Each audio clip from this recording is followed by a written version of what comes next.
The second workshop was in Deepwater, and I really loved the stories that came out of this workshop because they spoke highly of the connection to nature almost being a substitute for a connection to fellow community members. So, for example, resident Mark, who is a caretaker of some local bushland and a property there, he regularly has sort of a communication with the trees in the area, almost as though they're his friends.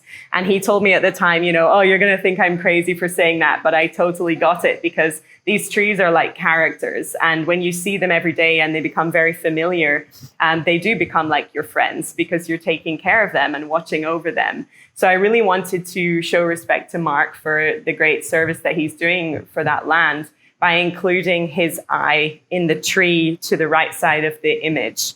When he was telling me stories about experiences he's had over the years of bushfires and flooding, there was a great sadness, almost like a heavy weight in his eyes. So I've really tried to show that somber side of caretaking for the land through the inclusion of the wrinkles to the side of his eyes, which actually are in the shape of the roads that move through Deepwater National Park.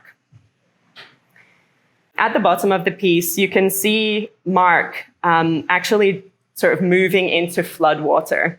To his side, you'll be able to see a tiny baby kangaroo because Mark was also a wildlife carer for many years.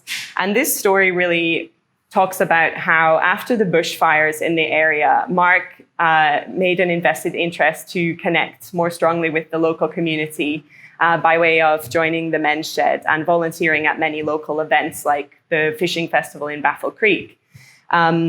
Unfortunately, Mark suffered an accident many years ago, which left him with chronic pain. So for him to actually escape bushfires and flooding is all the more serious. But because of his connections with these local members, he's able to then make a phone call to ask for that support. So this story really talks about two of his fellow community members coming to meet him across a track which is completely flooded and saying, "It's okay, Mark, we're here.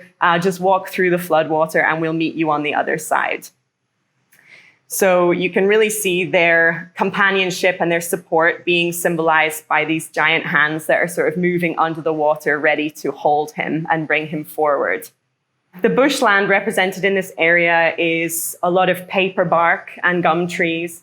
As we know, the paper bark, they fall regularly, they burn very easily, they're wildly beautiful, but also a very kind of hostile and wild environment in that it changes all the time. So I wanted to depict that sort of wildness in the sketchy, sort of scribbly approach, which I think is really important for viewers to understand that it's okay to draw like that too. You don't have to draw something perfectly, a perfect forest.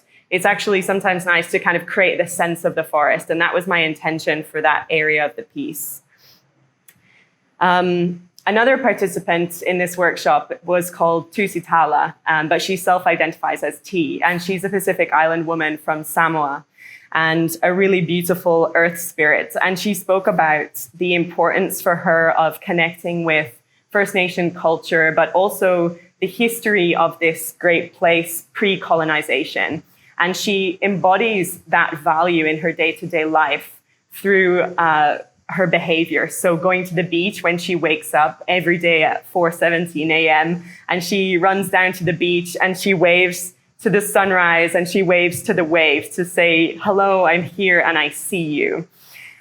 She then takes a run along the beach, dipping into the water when she gets hot. And she often practices Pilates or her native dancing as well, which includes a lot of expressive hand movement. So I've included her hands, which she was moving as she was speaking to me, in the top of the image, which really includes a sort of stylized symbol of the waves representing the beautiful coastline that we have in the area.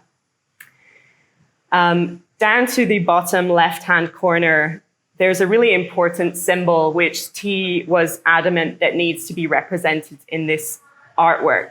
This symbol is an Aboriginal scar tree which has actually been burnt during the bushfires. At the top of it, you sort of see these wiggly flames, which actually represent the fact that Many of us here in Australia today are able to trace our bloodlines and our family tree, but this is a privilege only afforded to some, and many First Nations people don't have that privilege because of what happened during colonization. So this tree represents respect to that culture and recognizing the lack of privilege that they have. At the bottom, there is also an inclusion of the rain lily orchid, which Mark said was one of his favorite flower species, but also at the same time gives him a sense of unease because he feels like there's always more rain coming. The Deepwater workshop left me feeling really hopeful that there are people who share the same values that I do of protecting and conserving nature and wanting to really communicate important ideas, not only about nature, but about culture, and being transparent about how we can move forward in a more harmonious way.